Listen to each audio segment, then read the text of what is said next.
On a tout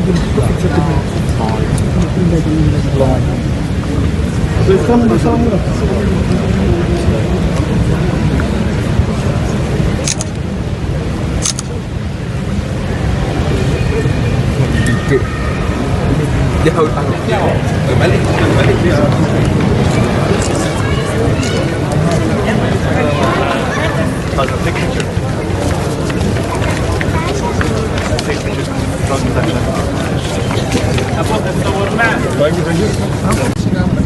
Assalamualaikum. Assalamualaikum. Dr. Zakir. Assalamu alaikum.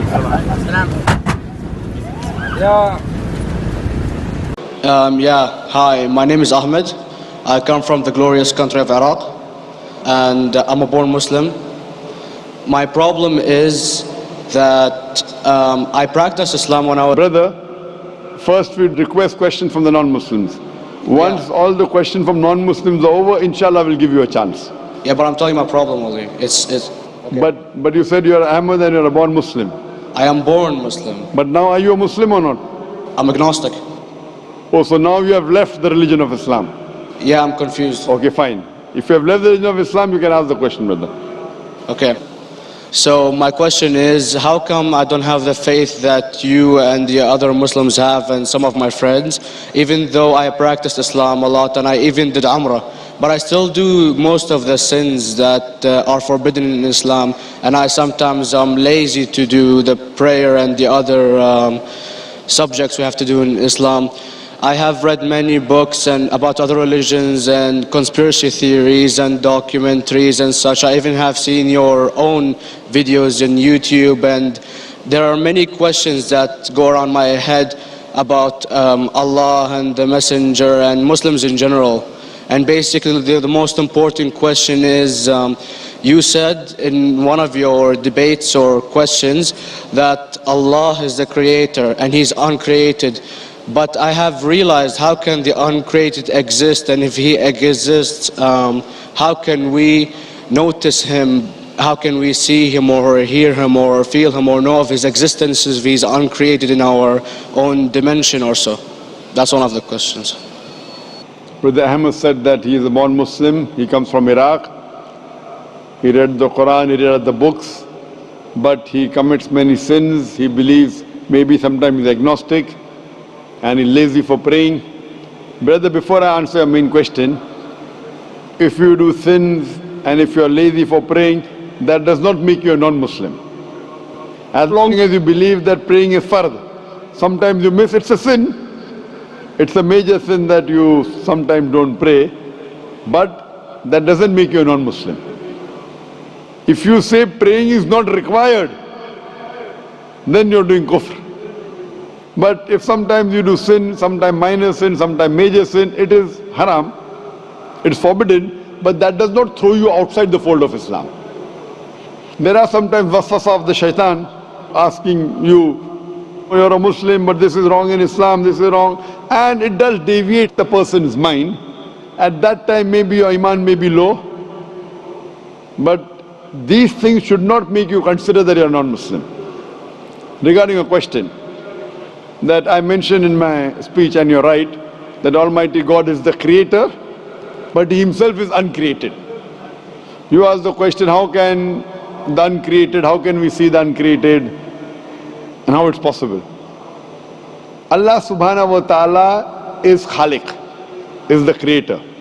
And by definition, He's uncreated. Because normally people say that when they try and prove in logic that everything has a creator, who created this table, the carpenter, from where he got, from the tree, who created the tree, so it goes back to Allah. So when many of the people try to convince an atheist, they try and say that everything has a creator, and then they get trapped when the atheist asked him who created Allah. So if you hear my tapes, I never go that way.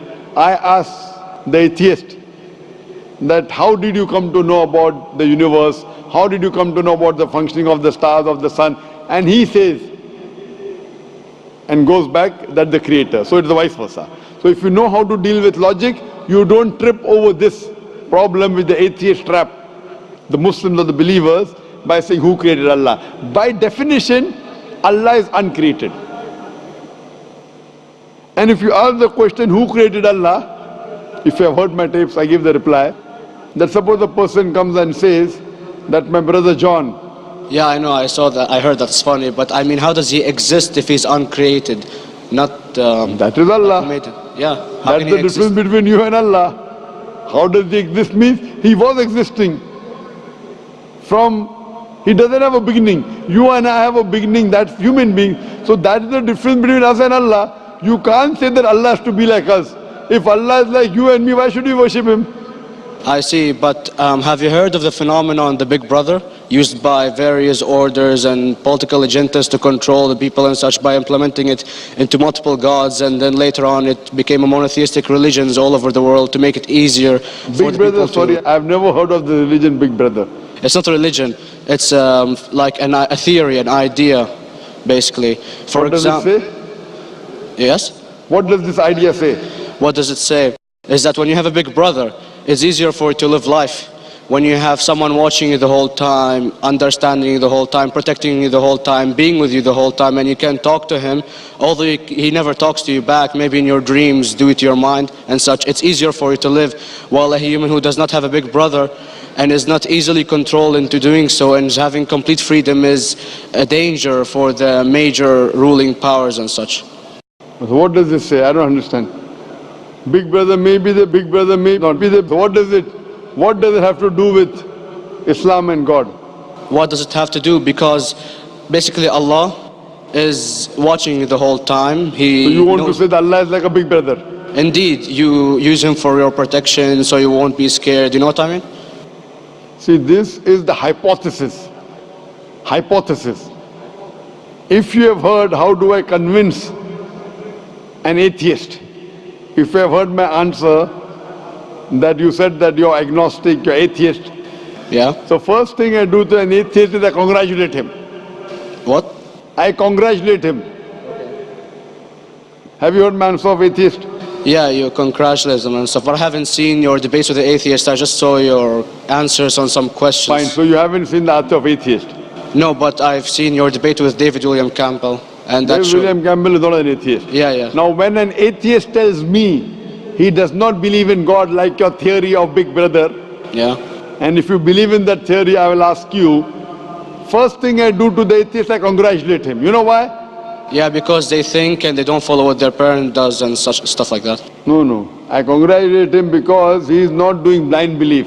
The other people are doing blind belief. He is a Christian because father is a Christian. He is a Hindu because father is a Hindu. Most of the Muslims are Muslim because father is a Muslim. He is thinking. He says there is no God. He has said the first part of the Islamic Shahada, La ilaha. The reason I congratulate him is because he has said the first part of the Islamic Shahada, Islamic Creed, La ilaha. The only thing I have to do is illallah, which I shall do inshallah. So if you have heard my answer, an atheist becomes an atheist because he believes in science, he believes in logic.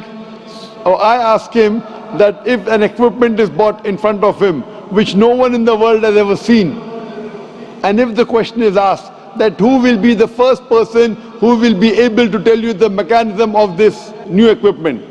What is the answer? Of course he's going to tell you the producer or the maker of this equipment. Creator, producer, maker. So when we ask him questions that how did this universe come into existence, he will talk about the Big Bang. This what we're going to talk is already mentioned in the Quran 1400 years ago in Surah Anbiya chapter number 21 verse number 30. Avalam yaral lazina kafaru anna samawati wal arda kanat ratkum fataknahuma. Do not the unbelievers see that the heavens and the earth were joined together and we clove them asunder.